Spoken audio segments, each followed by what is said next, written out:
दोस्तों टाटा स्टील की बात करें तो टाटा स्टील ने आखिरकार सबसे बड़ी जीत हासिल कर ली है।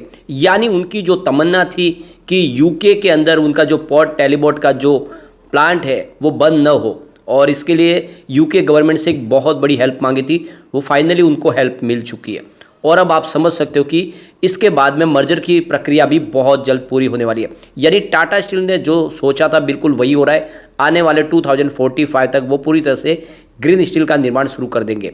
अब आप ये समझ ही सकते हो, ये एक बहुत बड़ी जीत है। और इसके बाद में टाटा स्टील के शेयर में मंडे को काफ़ी अच्छी तेज़ी की संभावना बनेगी, क्योंकि जो न्यूज़ आई थी ये लेट आई थी और इसका असर मंडे को देखने को मिलेगा। वैसे तो देखो फ्राइडे को आप देखोगे कि मेटल सेक्टर में कुछ गिरावट भी थी और उस वजह से तेज़ी इतनी बन नहीं पाई, लेकिन टाटा स्टील ऑलरेडी देखे तो अपनी नई हाई के आसपास है। 52 वीक का इसने एक नया हाई बनाया। और क्या इसमें हमें खरीदारी करनी चाहिए, क्या है आगे की संभावना, जानने की कोशिश करेंगे इस वीडियो के माध्यम से। क्या टाटा स्टील आने वाले समय में एक बड़ा मल्टीबैग रिटर्न दे सकता है, क्योंकि स्प्लिट के पहले इसकी प्राइस 1000 के आसपास थी, बाद में इसकी 1 रुपीज़ की फेस वैल्यू में बदला गया तो ये 100 के आसपास आ गया। क्या ये फिर से 1000 हो सकता है, जानने की कोशिश करेंगे इस वीडियो के माध्यम से। लेकिन फ्रेंड उससे पहले अगर आप पहली बार हमारे चैनल पर आए तो चैनल को सब्सक्राइब कर दीजिए, एक बेल आइकॉन दबा दीजिए ताकि जब भी नया वीडियो बने पहला नोटिफिकेशन आपको मिले। वीडियो पसंद आए तो लाइक से जरूर कीजिए। चलो फ्रेंड्स वीडियो स्टार्ट करते हैं। मैं हूं आपका दोस्त SB दवे और हमारे अपने चैनल ऑनलाइन कमाई में आपका बहुत बहुत स्वागत है।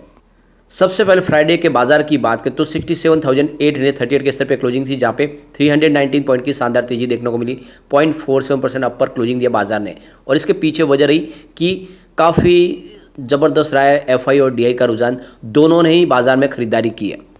बाजार के लिए जो सबसे अच्छा एक खबर है तो ये है कि पिछले 2 ट्रेडिंग सेशन से FI बाजार में खरीदारी कर रहे हैं, और 15 सितंबर को तो उन्होंने बहुत ज़बरदस्त खरीदारी किया, पूरे महीने में सबसे भारी, यानी करीब 33,124 करोड़ के शेयर उन्होंने खरीदे। लेकिन सामने 32,959 करोड़ की बिकवाली भी हुई है। इस तरह से उनका जो खरीदारी का आंकड़ा निकल कर आ रहा है वो 164 करोड़ पॉजिटिव है, और ये अच्छी बात है कि 2 दिन से वो बाजार में फिर से खरीदार बने। वैसे पूरे महीने की बात करें इन्होंने अभी 9,580 करोड़ का माल अभी बेचा है। सामने DI को अभी सपोर्ट मिला ज़बरदस्त। DI ने देख दो कि फ्राइडे को 12,082 रुपीज़ का नया इन्वेस्टमेंट किया, सामने 10,144 करोड़ रुपीज़ की बिकवाली की। इस तरह से उनका जो खरीदारी का आंकड़ा है वो 1,938 करोड़ पॉजिटिव रहा।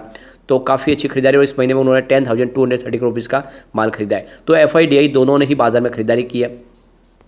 उसके बावजूद भी निफ्टी मेटल में गिरावट थी। देख दो कि 7,035 के स्तर पे करीब 0.16% की गिरावट थी, और इस वजह से टाटा स्टील में भी बड़ी तेजी नहीं बन पाई, लेकिन पॉजिटिव क्लोजिंग है, ये बड़ी बात है। आप देखिए स्टॉक की क्लोजिंग 132 के आसपास रही, 0.38% की तेजी के साथ, और इंट्राडे में 133 का हाई भी बना है।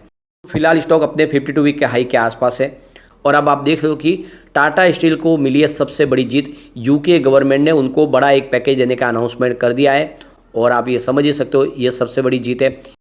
तो यहाँ पे देख दो कि टाटा स्टील और यूके गवर्नमेंट मिल के साथ में 1.25 बिलियन पाउंड्स का निवेश करेंगे पोर्ट टेलबोर्ट प्लांट के अंदर। इसमें से अगर आप देखें तो यूके गवर्नमेंट की तरफ से इनको करीब 500 मिलियन पाउंड्स की मदद मिलने वाली है। अब यहाँ पे इस मौके पे टाटा स्टील की तरफ से जो बयान निकल कर आया है कि अब इस हमारा जो सपना था सच हुआ है, और आने वाले समय हम पूरी तरह से ग्रीन स्टील का निर्माण शुरू कर पाएंगे। हमारी जो मशीनरीज है उनको हम बदल के ग्रीन स्टील के लायक बना देंगे, जिससे आने वाले समय में हम जल्दी से जल्दी जो सपना है हमारा, और साथ में यूके गवर्नमेंट का, कि ग्रीन स्टील का निर्माण कार्य शुरू करना है, क्योंकि पोल्यूशन को खत्म करना है, जो भी जीरो एमिशन पे आगे बढ़ना है, तो ऐसे में हम इसको पूरा कर पाएंगे। सबसे बड़ी बात है कि टाटा स्टील का जो पोर्ट टेलबोर्ट का जो बिजनेस है वो लॉस मेकिंग बिजनेस है, और इसलिए वो चाहते थे कि इस बिजनेस में अगर सरकार का सहयोग नहीं मिलेगा तो इसको बंद कर देंगे। लेकिन आप देखें तो करीब 8,000 एम्प्लॉयज़ के रोजगार का संकट था। ऐसे में यूके गवर्नमेंट भी मान चुकी है, और आने वाले समय में ये तेज़ी से कारोबार भी आगे बढ़ेगा और कंपनी भी प्रॉफिट में आएगी। इस मौके पे जो MD N चंद्रशेखर की तरफ से भी बड़ा बयान निकल कर आया है। उनका कहना है कि ये जो एग्रीमेंट साइन हुआ यूके गवर्नमेंट के साथ में, इस एग्रीमेंट के बाद में अगर आप देखें तो इस स्टील इंडस्ट्रीज़ को एक नया जीवनदान मिलेगा, और आने वाले समय में यूके के अंदर हम पूरी तरह से देखें तो ग्रीन स्टील के निर्माण में आगे बढ़ पाएंगे। और इस मदद के लिए हम शुक्रिया अदा करते हैं यूके गवर्नमेंट का, जिन्होंने हमारी बात को माना और हमारी रिक्वेस्ट को मानते हुए हमें एक बड़ी मदद का जो ऐलान किया, जिसकी वजह से आने वाले समय हम अपने बिजनेस को आगे ले जा पाएंगे। तो उन्होंने PM ऋषि सुनक का भी यहाँ पे धन्यवाद दिया है। अब यहाँ पे देखो कि टीवी नरेंद्र की तरफ से कहा गया है कि टाटा स्टील पिछले कई समय से बहुत ज़्यादा चैलेंज इस समय झेल रहा था और ये यूके का जो बिजनेस है इसके पीछे वजह है कि जो मशीनरी जी है वो पूरी तरह से अपने लाइफ के एंड पे आ चुकी थी, बहुत पुरानी हो गई थी, उन मशीनरी को बदलना जरूरी था और इसीलिए हमने ये मांग रखी थी सरकार से और सरकार ने अपनी मांग मान ली हमारी। तो कुल मिला के अब पोर्ट टेलबोर्ड का जो बिजनेस है वो तेज़ी से स्टील का जो है टाटा स्टील का बढ़ेगा और उससे आने वाले समय इनको रिवेन्यू में भी बहुत सारा बेनिफिट होगा। तो काफ़ी बड़ी जीत हुई है टाटा स्टील की। एक बड़ी अपडेट और निकल के रहे, टाटा स्टील और झारखंड आईआईएम रांची के बीच में आप देखो तो एक एमओयू साइन हुआ है।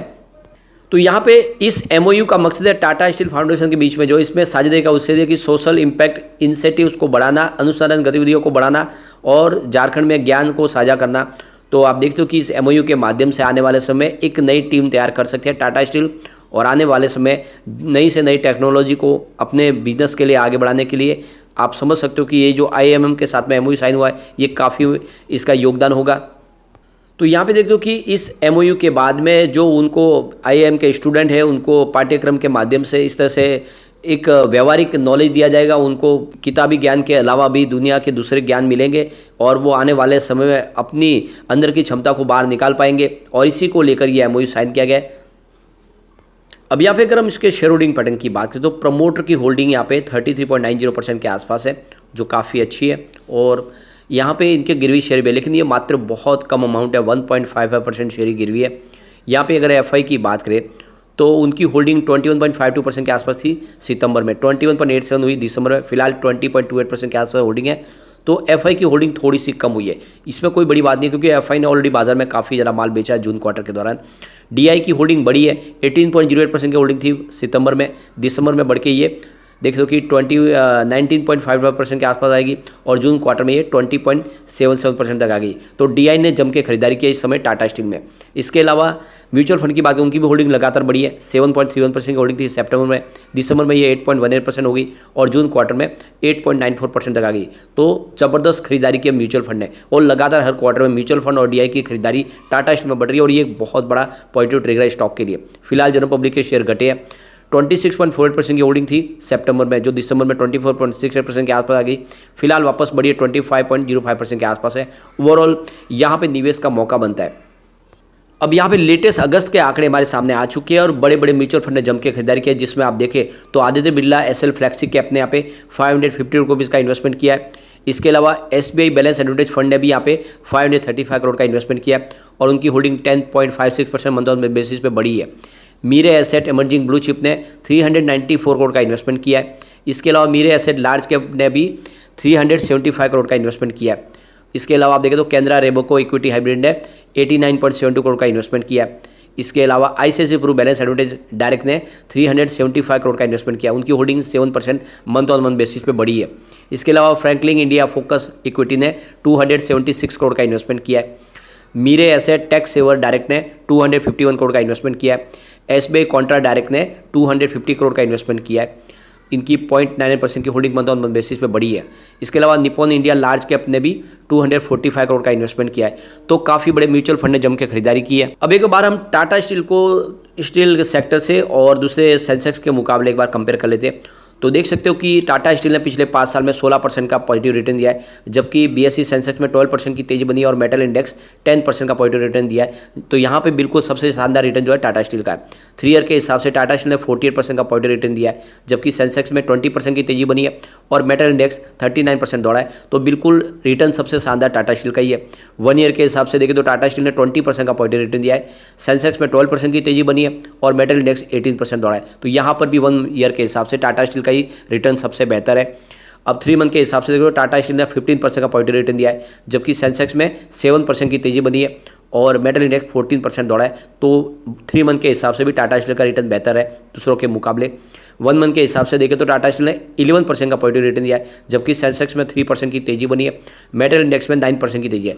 तो 1 मंथ के हिसाब से भी दूसरे मेटल शेयरों के मुकाबले और सेंसेक्स के मुकाबले सबसे शानदार रिटर्न टाटा स्टील का ही है। ईयर टू डेट के हिसाब से टाटा स्टील ने 17% का पॉजिटिव रिटर्न दिया है, जबकि सेंसेक्स में 11% की तेजी बनी है, मेटल इंडेक्स 12% दौड़ा है। ओवरऑल देखें तो रिटर्न बहुत अच्छा है टाटा स्टील का। ऐसे में लॉन्ग टर्म का नजरिया के निवेश करें, ये आने वाले समय फिर से अपनी पुरानी हाई यानी जब स्प्लिट नहीं होता स्टॉक 1000 उस लेवल पर जा सकता है आने वाले 5 से 10 साल में, तो लॉन्ग टर्म का नजरिया लेकर निवेश करें टाटा स्टील में।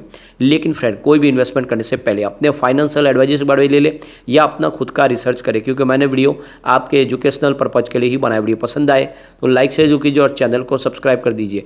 Thank you friend.